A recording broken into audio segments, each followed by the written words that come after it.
mentorship sessions. As I noted in my email to everybody, this is a series that we set up this year to provide employers with mentorship sessions from on different subjects from experts in the field. So as last week, we had an expert who talked about some research. We had a processor. Today as well, we've got an expert in the field of working with people with disabilities, as well as a processor with Morgan Mackenzie from Denninger. And the idea is to share some best practices and insights. With that, I'd like to introduce Morgan Mackenzie from Denninger. Morgan is a passionate HR professional who's been in the HR field for 7 years. She holds her CHRL, or CHRP designations, and currently in the position of HR manager at Denninger, a specialty food retailer in Hamilton. And then we also have with us today from the Supported Employment Alliance, I'm going to get this right, Donald Guse Salah. Donald is an inclusive workforce specialist, supporting the national expansion of Canadian workforce innovation, responsible for strategic partnership development, consultation, and training for businesses to facilitate inclusive recruitment and retention, and providing recruitment support. Both Donald and Morgan have been great supporters of the CareersNOW program. Donald, I believe, Donald, this is your second year you've helped out CareersNOW, so thank you both for your help. And also like to introduce Luis Garcia from Meat and Poultry Ontario. Luis is one of our partners on the CareersNOW team, and Luis is responsible for outreach to employers in the meat and poultry sector in Ontario. So welcome, Luis, as well. So with that, I will pass over to Donald, and I will let you take over. Thank you, Jason. Appreciate the introduction. Very good job getting my last name, both of them, correct. Always nice. I'm going to share my screen. So as Jason introduced me, I'm supporting the national expansion of a program called Canadian Partners in Workforce Innovation. I'll let you know just briefly what that is so you understand where I'm coming from. And I'll also, I guess I'll explain the Supported Employment Alliance, since that was in my introduction as well. That is a network of supported employment programs supporting job seekers with disabilities that operates throughout the GTA that I founded and continue to lead. I founded it about 7 years ago. But my actual work right now is specifically focused on supporting employers to successfully recruit and retain job seekers with disabilities as a solution to workforce needs. I was doing that with the Ontario Chamber of Commerce for a couple of years prior to moving over to CanWin. And so just a bit about CanWin and what we do. All of our services are free, and we provide training and consultation services for businesses in order to support their ability to prepare and be confident to recruit and retain job seekers with disabilities. And then we provide free ongoing recruitment and retention supports in order to address workforce needs through inclusive employment. So as we go through the material here, if you're interested in receiving any kind of training or consultation, or you'd like some recruitment services or recruitment support, I should say, by all means, please feel free to reach out. And the resources that you see at the end of this presentation will be available to you. I'm going to send the slide deck to Jason so it can be shared with everyone. So to begin with, I think it's important when we're talking about disability and employment and accessibility and all those things that we define what the terms we're using are. So I've got the World Health Organization's definition of disability for you here, which is that disability results from the interaction between individuals with a health condition and with personal and environmental factors, including negative attitudes, inaccessible transportation in public buildings, and limited social support. So what we can see here is that, in effect, disability results from mismatched interactions between a person's body or their experience of the world and the rest of the society that they're interacting with, which means that accessibility and accommodations means addressing the mismatched interactions through informed attitudes and decision making, reducing barriers, and increasing support. This is a good definition because we can solve for mismatched interactions. We can't solve for health conditions and things like that, and nor should we. That's not not our job. The idea is to make things accessible for more people to be able to participate effectively. And of course, that has a broader impact than just including job seekers with disabilities. This kind of approach can have positive benefit when considering multiple population demographics. Think of newcomers, people with English as a second language, cultural differences, seniors, the LGBTQ2S+ community, and so on and so forth. So being accessible looks like making a commitment to make the effort, right? You have to actually want to do it in order to do it properly. You need to be ready to potentially change certain practices, maybe modify or adapt them in order to make an environment more accessible so people can perform productively. Purposely engage or purposefully engage in inclusive recruitment, and we'll discuss a little bit about what that looks like. But it needs to be more than just putting a job posting, on a certain job board, and then adapting operations to address accessibility considerations for patrons and making accommodations for employment. Because of course, if your businesses are customer facing, you want them to be accessible so that you can attract a wider patronage from the community, and you want to be able to employ people in an accessible way. So before I give you some answers, since we can see people here, since people can unmute and share, I'd love to get some thoughts from those who are on the call, if you're willing, as to some reasons why you might want your business to be accessible. I know we're being recorded, so if you're not comfortable unmuting and saying anything, that's fine, but I wanted to give you the opportunity to share your thoughts here. I'll jump in. I think that anything that increases diversity is always a benefit to a business. That's a great response. I like that. Actually, in a different training deck that I have, one of the statistics or sort of studies that I quote is one from I cannot remember who does it. I think it might be. You know what? I don't want to misquote, but I can send the resource. But one of the things that's been found is, in order to have a more engaged workforce, and obviously having a more engaged workforce is going to be more productive, the number one reason cited by employee responses and business experience is to have a diverse workforce. Having a diverse workforce increases employee engagement, not just employee satisfaction, which then results in higher productivity. So that's a great insight. Thank you for sharing that. Okay. So I will share some not exciting and then some more exciting reasons. The not exciting reason to be accessible is, of course, it's legislated. I certainly acknowledge this is not the best reason, but it is a reason. I'm not going to spend much time on the AODA, but you can see here, the primary requirements for businesses of the size of 1 to 49 employees are 50 plus. And the primary difference here is that businesses with 50 plus employees are required to have accommodation plans in place and return to work processes in place and documented. If you're on the AODA site, they don't really differentiate between businesses that are fewer than 20 employees, fewer than 50 employees. They have different sections for businesses with 1 to 20 or businesses with 20 to 21 to 49, but the requirements are the same. So obviously, meeting compliance needs is a good reason to be accessible, but there are better reasons. There are reasons related to business prosperity, and those are more exciting. So let's talk about those in a little bit more detail. The Canadian population is represented by about 1/5, 22%, by people with disabilities.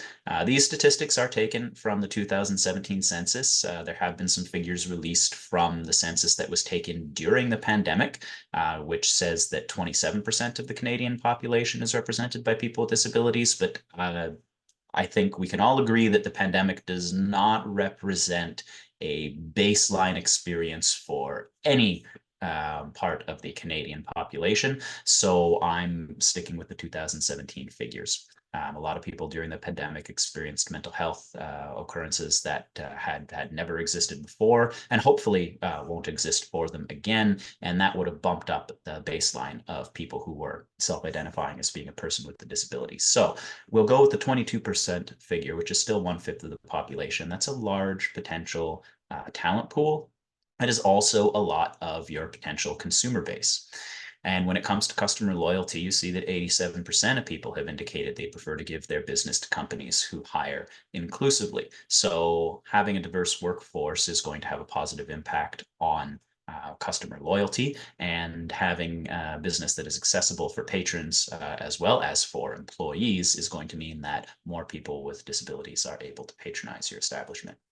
People with disabilities also demonstrate a higher retention rate and lower absenteeism. A 30-year report by DuPont in the United States shows that people with disabilities have equal or higher performance ratings, better retention rates, and less absenteeism. So higher retention and lower absenteeism is generally going to result in lower costs associated with things like onboarding and more capital that you can invest in your business operations. And that brings us to the final point here, which is sustainable business operations. The Valuable 500, group of 500 of the most profitable companies globally, has stated that failing to account for the disabled population poses a risk to a company's brand, employee base, and capacity to operate. I would expect they know what they're talking about, so I think it's worth keeping that in mind when we consider sustainable business operations and business prosperity. And then finally, there's the straight up money reason. Right, 1/5 of the population, like I said, is a large potential talent pool and consumer base. And when we're talking about the consumer base, the statistic I have here is actually about 10 or more years old. So the the amount of disposable income that is controlled by people with disabilities globally is going to be higher than what you see on the screen here. But still, at the time, 10 or more years ago, 3.4 billion potential customers controlling over 13 trillion in annual disposable income. And although these are global figures, I think they're still relevant. You can extrapolate from that to get an idea of the significant amount of disposable income controlled by this population within Canada. And of course, for anyone that operates online stores, you have access to a potential consumer base that goes beyond just who is walking in the door. So when it comes to accessibility, when you're considering, what do you do? How do you do it? It's good to have a list of things to go through. It's good to have an idea of what you're going to do and maybe prioritize certain elements. This list, this checklist is not in order of, what I think you should prioritize. It's just in the order that I happened to write it out in. We already went over a bit about why you would want to be more accessible. When it comes to do you use diverse recruitment methods, what we're talking about here is things like, are you partnering with community organizations that are supporting talent pools of diverse job seekers? There are surely going to be some in your communities, and they can offer, talent pipelines that you can access, that you can work with in order to have a sustainable and consistent inflow of applicants to the jobs that you're hiring for. There are also programs and websites out there that can help match jobs to people with disabilities. So there's the Ontario Chamber of Commerce's Discoverability Network, which is a job matching platform specifically for employers to get their jobs posted and connected with job seekers with disabilities who will be matched based on skills and qualifications for the job. There's programs like mine, Canadian Partners in Workforce Innovation. We perform recruitment services on behalf of employers by sharing your job opportunities with employment service providers that we work with who are supporting talent pools of job seekers and providing pre-screening services and recommending qualified candidates to you. So there are a number of places you can access these kinds of diverse recruitment methods, and it's worth your while to do so in order to attract talent. Have you improved your job postings? So that really refers to when you consider job postings, that there seems to be a trend in the right direction here. More and more companies are doing this, but your standard job posting lists a laundry list of qualifications that may or may not be necessary. So when you consider your job postings, do they list your bona fide requirements? Do they clearly delineate what is necessary for a successful candidate versus what is an asset so that people know whether or not they're qualified when they apply? Do the job postings clearly articulate the job responsibilities and functions in plain language so they're easily understandable? And when you consider some of the things I just said, again, you can see how this is going to impact a broader demographic than just job seekers with disabilities. Using plain language is going to make job postings more accessible for, yes, job seekers with disabilities, but also people who use English as a second language, newcomers to the country, that sort of thing. Ensuring that the qualifications that are listed are clearly specified and only identified as necessary when they are. So eliminating superfluous needs such as extraneous education requirements or unnecessary driver's licenses and things like that. And I use those examples because they're fairly common. Certainly if you're building a suspension bridge over a body of water, you need an architect and an engineer. someone who has that education. But a lot of jobs don't necessarily require that specific educational background. For instance, to be a brick and stone mason and build the walls that surround us, you only need a grade 8 education. So educational requirements, do you actually need them? Are they legitimate? Driver's license is another thing. Most of the jobs I've had, including working in construction, said that I needed a driver's license, but the reality was I didn't. I don't have a driver's license. What I needed was the ability to get from one place to another and remain productive and get to the locations I had to be in on time and punctually, even if that meant getting up at 3:30 in the morning to commute from the heart of Toronto to Newmarket by 8 in the morning without a driver's license, which I did, and it wasn't fun, but the point was I was able to do it. But when we talk about the qualifications, another good point to make is comparing men and women. Men tend to be fairly presumptuous, and when we look at men, we are more likely to apply to jobs as long as we have, or as long as we think we have, about 60% of what are listed as the qualifications for the job. Women are less presumptuous. The statistics show that women are only likely to apply to jobs if they have at least 80% or so of the qualifications. So if you're listing a whole bunch of qualifications that are not actually necessary, if they're not your core requirements or your absolute requirements, then you could end up screening out women without even realizing it. So improving the job postings is going to make them more accessible and available to a wider talent pool. Is your interview process flexible and accommodating? Do you offer questions in advance? Do you offer modified interview formats? Do you offer remote or in person, depending on someone's needs? Right? If someone has maybe hard of hearing and they need to use captions or things like that, would you allow them to do it virtually as opposed to doing it in person? There are all sorts of ways interviews can be made more flexible and accommodating. And you really want to do that because you want to hire the best candidate and you want to assess people accurately and effectively. Providing the same interview format for everybody all the time without compromises or accommodations, using the same sort of standard questions that are maybe situational based as opposed to just focused on candidate strengths and, pardon me, and what they bring to the position, only allows you to assess who is able to provide you with the best answers to your standard interview questions. And a lot of us who have been in many interviews know how to answer the standard questions. We know how to game the standard interview format, whereas somebody who maybe has more difficulty with behavioral based or situational based questions, or needs interview questions in advance, may be a better fit for the workplace. But if you're not modifying those practices, you're not going to get a feeling for that. And just to give you an example of what I mean, some of your standard questions, tell me of a time you had a conflict in the workplace and how did you address it? Or what would you do in a situation where there's a conflict in the workplace?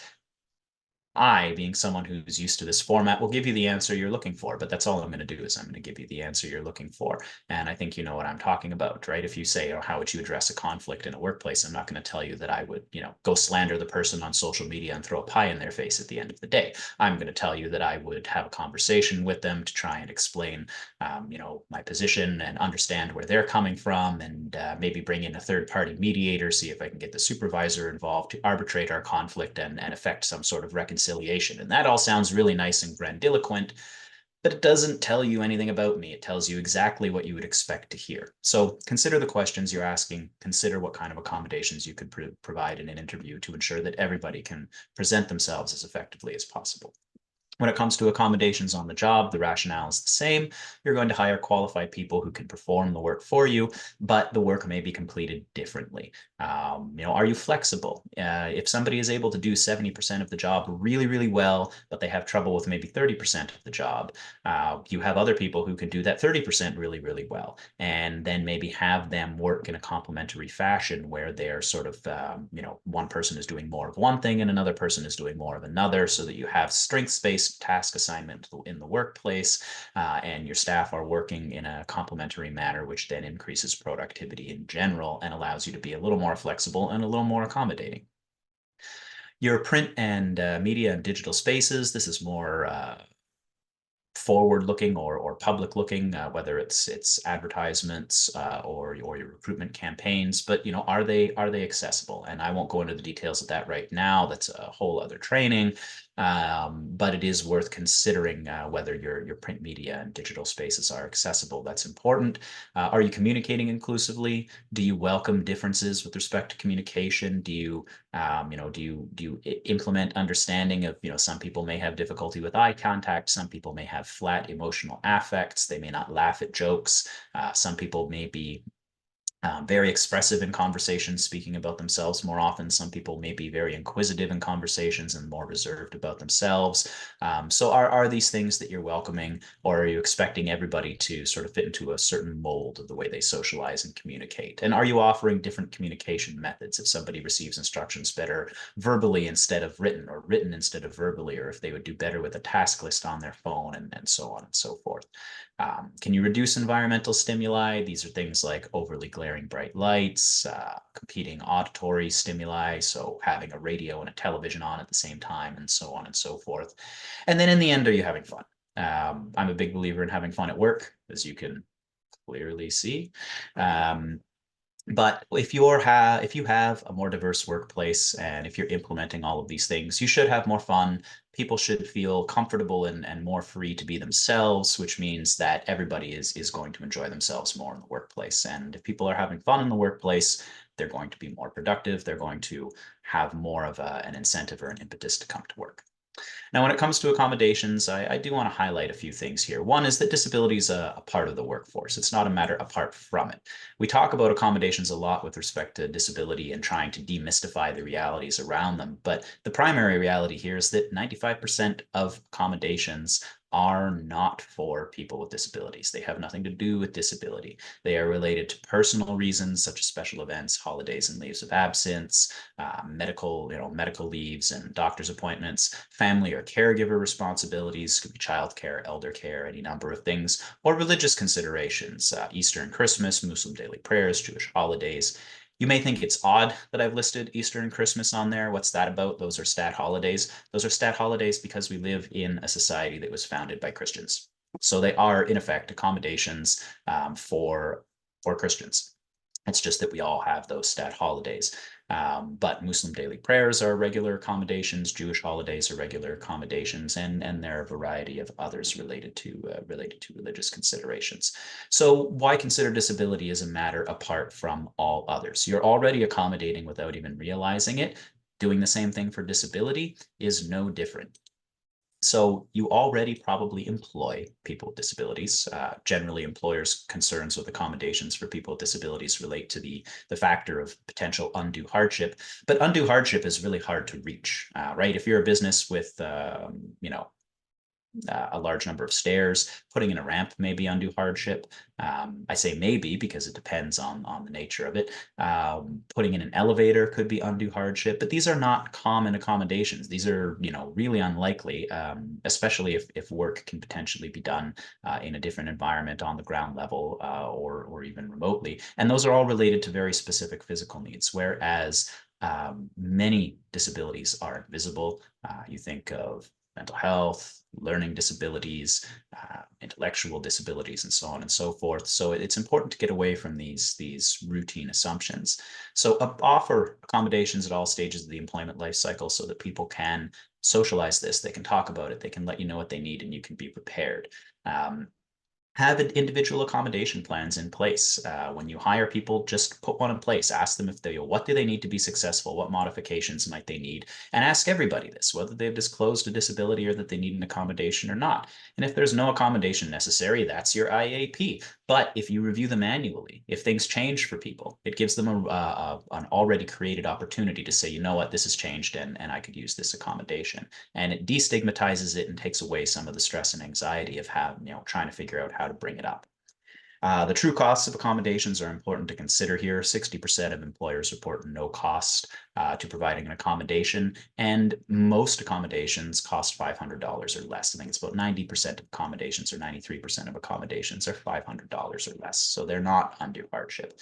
And statistics and studies show that there's a $28.69 return per dollar invested in accommodations, so it's worth it.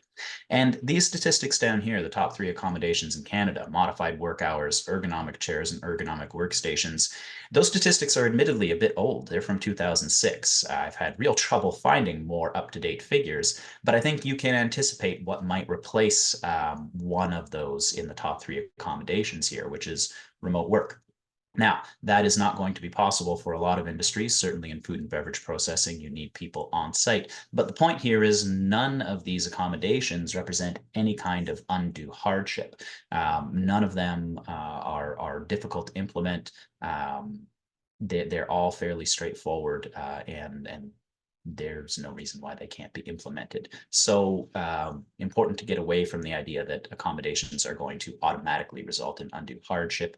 Employers may be required by law to provide accommodations, but you as the employer get to decide the accommodation. So it is a two-way street, and the important thing is to make sure that yes, it works for the employee, but that it also works for you and fits into the business. So because the point is for the accommodation to enable someone to perform a job as productively as possible, and be able to do what you need them to do in the workplace. So your key takeaways are to know why you want to be accessible, review the AODA, and it is important to know your compliance requirements, and I need to fix the grammar in that sentence. Diversify your recruitment practices and processes, look at how you're sourcing talent, review how you can improve that and create new talent pipelines, look at adjusting and accommodating throughout the employment life cycle, interviews, orientation, onboarding, and so on and so forth. Look at accessibility for patrons because you want to attract, obviously, a more diverse customer base, and know where you can find support for all of these things. As I said, CanWin can provide active recruitment support, consultation, and training. We have the Discoverability Network as a job matching platform, hashtag Able2, and Odin for LMS, learning module systems online for asynchronous self-guided learning. There are roadmaps and all sorts of other things available. And as you can see here, I put together a list of resources for you related to all of these things. They'll be shared with Jason to be sent out to everybody and made available to all the CareersNOW food and beverage processing operators. So that is my presentation, and I'm going to hand it over to Morgan Mackenzie now, who's going to give you a more sort of on-the-ground insights as a food and beverage operator. Thank you, Donald. So my name is Morgan. I'm the HR manager at Denninger's, a specialty food retailer and manufacturer in Hamilton. Our purpose at Denninger's is to bring great food experiences to life. So as the HR manager, I bring value by developing HR programs that create an excellent employment experience, resulting in the engagement and retention of our team members. This includes creating an inclusive work environment. We're very proud to be recognized in our community as an inclusive employer. So before I go into details about our experience working with people with disabilities, I'd like to note 3 key statistics, some of which Donald's already mentioned, but regarding people hiring people with disabilities. So 1, there's a 72% higher employee retention rate among people with disabilities. 87% of consumers favor companies that hire people with disabilities. And one that I think is the most important to note, as there's a large misconception around the topic, is that 63% of people with disabilities do not actually require an accommodation whatsoever in the workplace. So why we think it's important to hire people with disabilities, the most obvious reason is creating inclusivity in the workplace. We know that diversity brings great value to companies, and that companies with a diverse workforce actually perform at a higher rate than those who do not have. So considering that 22% of people in Ontario identify as individuals with a disability, businesses can't afford not to hire people with disabilities in today's labor market. It is a very underutilized talent pool that brings great value to companies. So hiring people with disabilities, what we look at is the essential functions of the job. This is what Donald has mentioned as the bona fide occupational requirements, but what is the job made up of and what needs to be performed as part of this job? If that individual is able to perform the essential functions of the job, they will be able to fit into this role. So evaluating the essential job functions when looking at your job description and seeing what does this job actually require, and is there anything included in it that is not essential to this job? Then we also consider the transferable skills amongst all of our candidates. So when we're looking at our inclusive hiring practices, we take a few different approaches to it. So first, as we know, it is required to note and offer accommodation in the interview process in your job postings.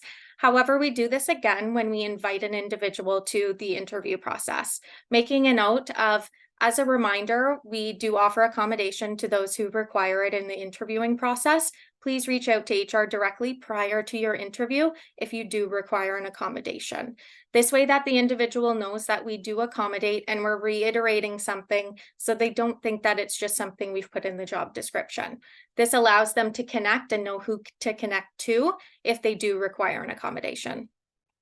So agencies, we do partner with multiple agencies within our community.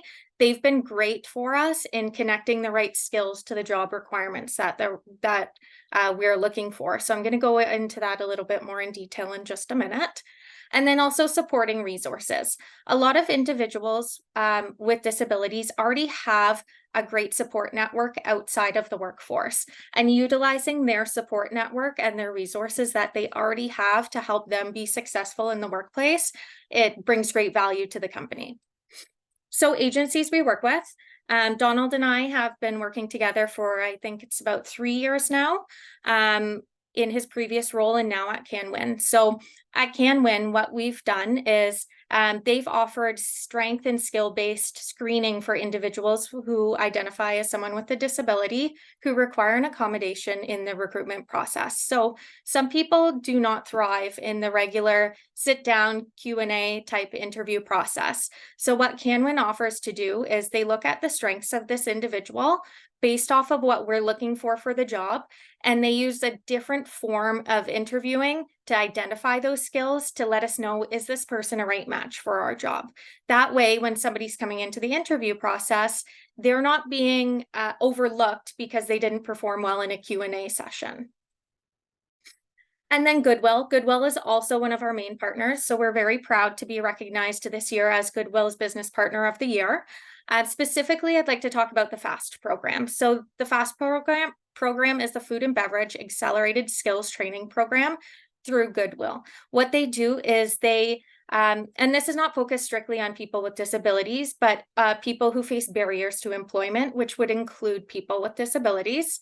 But what this program does is it creates or provides introductory knowledge for the food and beverage industry. So individuals coming into the industry and applying to jobs already have a base knowledge on topics such as GMPs, food safety, sanitation. We find that these individuals are prepared for the roles and they're able to hit the ground running when they walk in. So it actually reduces the level of training that we have to give at the beginning because these individuals already come in with a base knowledge of the food and beverage industry. So they have also been a great partner for us in accessing talent who would otherwise have barriers to employment. So both of these programs have come at no cost to us, but have had a great benefit. So different types of accommodations that we've had in the workplace. And to clarify, we have not spent much, if at all, money on accommodation because they've been simple changes to our regular day-to-day practices. So one of the biggest myths about hiring people with disabilities that it is expensive. We found that it's not. As previously mentioned, the 63% of people with disabilities do not require accommodations in their workplaces. And accommodation is more often than not very straightforward and should focus on the individual's needs. So common accommodations that we have seen are support workers during the interview process. Somebody who may require encouragement while they answer the questions, however, come into work and are able to perform the skills and actually excel in the workplace. Task lists, which providing a stopwatch and time limits for jobs. So very similar to the concept of time blocking that leaders use to manage their time, but creating a task list with designated time slots so that person knows how to stay on track and how long that job should be taking them. Scheduling flexibility. It's been simple changes to scheduling based off of individual needs. PPE, such as noise canceling earplugs. and assisted training with an occupational therapist. So that is, again, tapping into the external resources that an individual has to help them be successful in the workplace. So our resources, we really lean on our community partners and subject matter experts to help us help the individual to be successful. On an annual basis, we speak to all of our employees about, do you have the resources, materials, and equipment you need to be successful in your role? This is something we talk to everyone about, and different items come up. Asking an individual with a disability, what do you need to be successful in your role, goes a long way. So again, if you're unsure of how to identify how to support somebody, relying on the experts, individuals, doctors, their occupational therapists, other health practitioners. These experts are able to provide detailed information on how that individual operates best and what they need to be successful. So again, benefits of hiring individuals with disabilities. We found that individuals with disabilities who are given a chance in the workplace tend to have higher rates of retention, are loyal and dedicated employees, and are very reliable.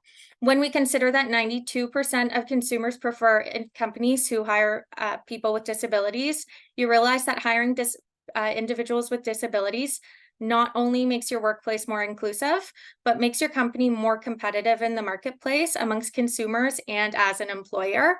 And with today and talent being so challenging and so competitive in the market, really make utilizing individuals with people with disabilities and understanding that it makes you as an employer more competitive will actually benefit you in the long run. So overall, we're very proud to be an inclusive employer at Denninger's. Our goal is to ensure that everybody has the tools they need to be successful and ensure that everyone is provided with an equal opportunity in the workplace. Thank you, Morgan, for that. It's very insightful. And Donald, thank you for your presentation as well. So what we'll do now is we'll open it up to questions. Just raise your hand and then I can introduce you. Morgan, I've got one question because you and Donald both mentioned it about the benefits to the business and consumers. How do you let consumers know that you are let's call it, for lack of a better term, inclusive employer? Is there a way you do it, or is it just it's just known through the community? So we've actually built up our reputation to be known through the community by partnering with agencies. As we mentioned, Donald spoke on, it's 22% of individuals who have a disability in Ontario. When you're partnering with those community members and you're actually tapping into that talent pool directly, the word gets around. So we got recognized this year and we were very thankful to receive Goodwill's recognition for Business Partner of the Year. So again, that was something that came with our efforts put into it, and we're recognized publicly on that achievement. So it comes with the effort that you put in. Individuals with disabilities recognize that you're putting in effort to access those community partners and actually putting in efforts to give them employment opportunities. So it comes along with that effort that employers put into it. Great, thank you for that. So, sorry, Morgan, does Denninger's purposefully go look for individuals with disabilities when hiring?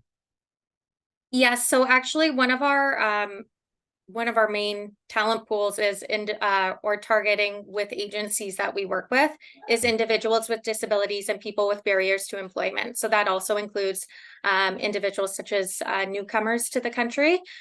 Accessing and providing that information. So not just posting on the job board, but connecting with the people who work for those agencies to make sure that they understand what we're looking for, the skills required, and what that day-to-day job looks like. So they can look at their resources and their network and to find the best suited person for that role.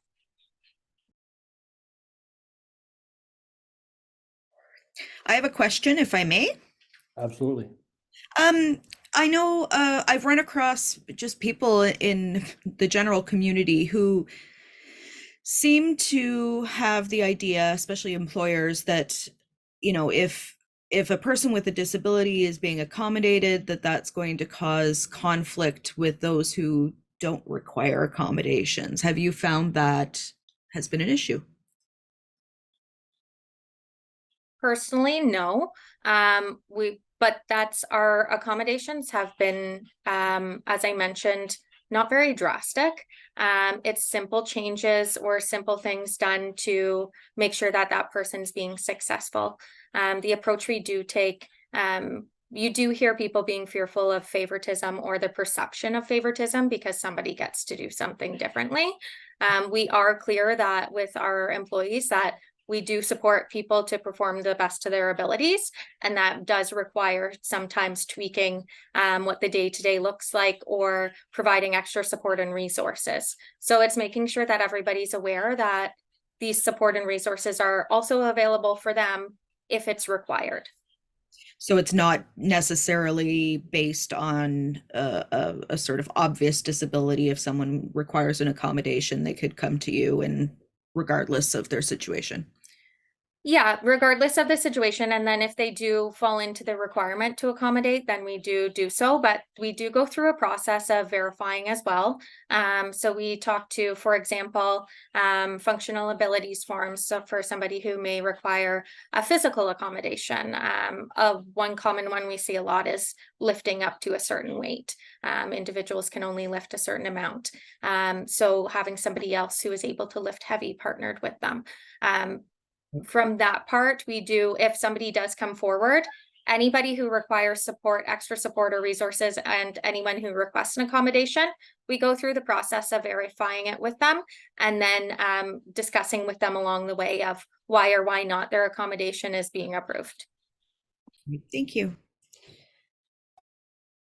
I think if I just may jump in here, the what Morgan just mentioned speaks to the importance of having accommodation processes in place, and in particular, having accommodation processes that are available to all staff, because then everybody goes through the same process. And Erin, you mentioned accommodations for people with non-obvious disabilities or invisible disabilities.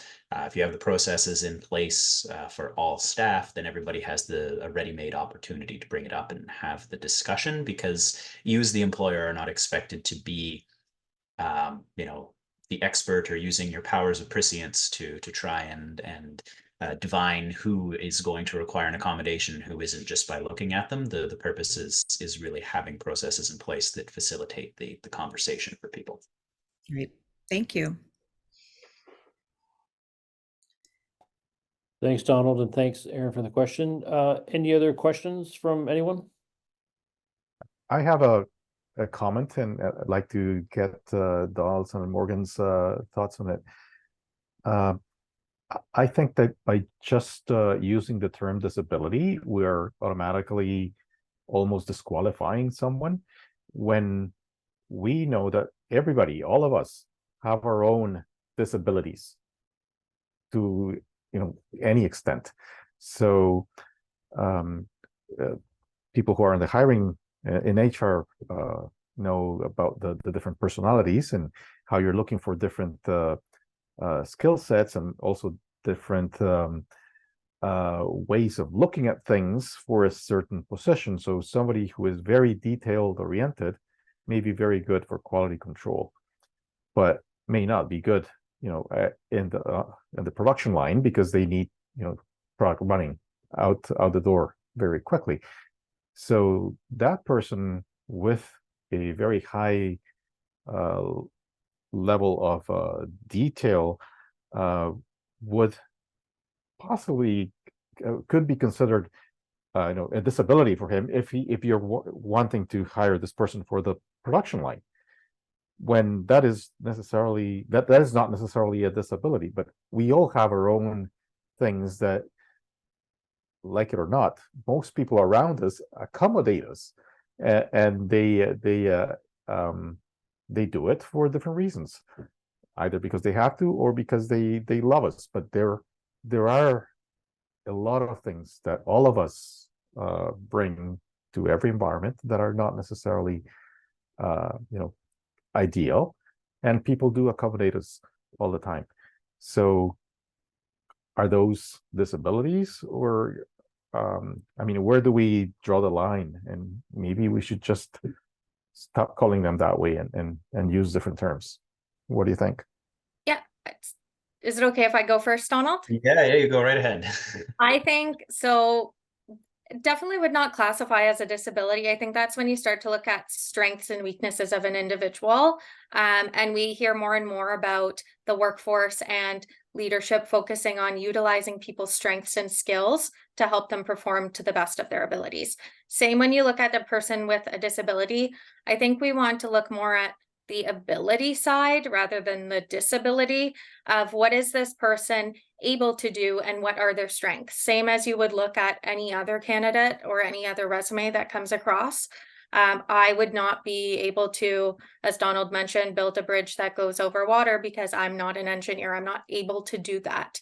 But when you look at my strengths and what I'm able to do, what's best suited on that. So same when we look at people with disabilities, I think we have to start moving away from the disability and moving towards the ability of the individual person and utilizing that person's strengths to help them be successful, the same as we would with anybody else. I'm glad you said that, Morgan, because I'm going to focus more on the other end of this of this point in terms of sort of drawing a line between where do you use the term disability and where don't you. I think we have to be careful talking about what might be disadvantages in certain environments based on particular skill sets. So people being a good fit in one environment and not a good fit in another, versus disability, which is something that doesn't go away when the person leaves the workplace, right? Disability is a lived experience that persists across multiple environments. I used a more social definition when I was giving my presentation because that is more useful. It's of greater utility when considering how to accommodate in the workplace and how to think about disability in the workplace. But there is a medical component as well, in as much as it's something that people experience across multiple environments. It might be physical, it might be intellectual.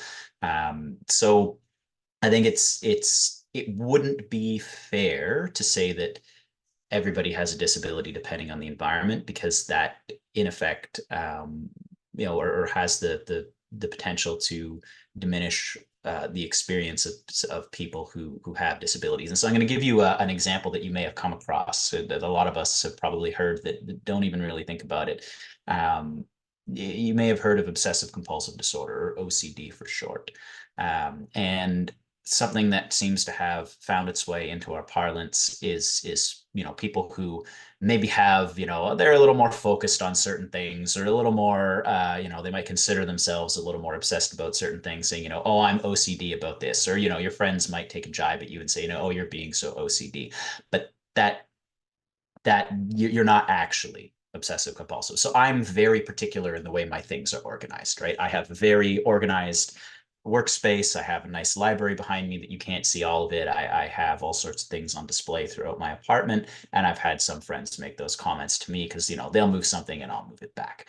But the reality is, while I'm particular about where I keep my things and I want them to be in a specific place, people saying, oh, you're a little OCD, it misses the point of what actual obsessive compulsive disorder is, which is somebody not being able to get past a change or not being able to get past a certain element. So somebody with the germ variant of OCD, they may wash their hands and know their hands are clean, but then their brain is going to basically loop that thought that, oh, maybe my hands aren't clean, and they need to wash it again, and they need to do it again, and they need to do it again. And it's sort of this feedback loop that they can't get out of, even though they intellectually know that they've done it and know that their hands are clean. Now, that's just one example. But I think, we need to be careful in terms of how we use the term when it comes to disability, because as much as I say it's not a matter apart from all others, it's a part of the workforce. We don't want to neglect the different experiences of individuals who have disabilities, and that is why the mismatch between their experience of the world and the environments that they find themselves in exists. And we could say similar things about people in the LGBTQ2S+ community, racialized individuals, newcomers. These are differences that persist across environments, and I think that's really where you're looking at that dividing line. Thank you for that clarification, Donald. You're welcome. That was very good. Thank you. No problem. Yes, thank you, Donald. Any other questions from anyone? So thank you again, Donald and Morgan. That was great, very insightful. Donald, thank you for sharing that presentation as well. We'll get that out to everybody. We'll also share this recording with everybody because I know a couple people joined late. And Donald, if you're okay that I share your information with the attendees, just because if they have any follow-up questions, it would be great that they could reach out to you directly. That would be awesome. But thank you again. I think it was very insightful. And again, everybody will have a copy of this recording and the presentation shortly.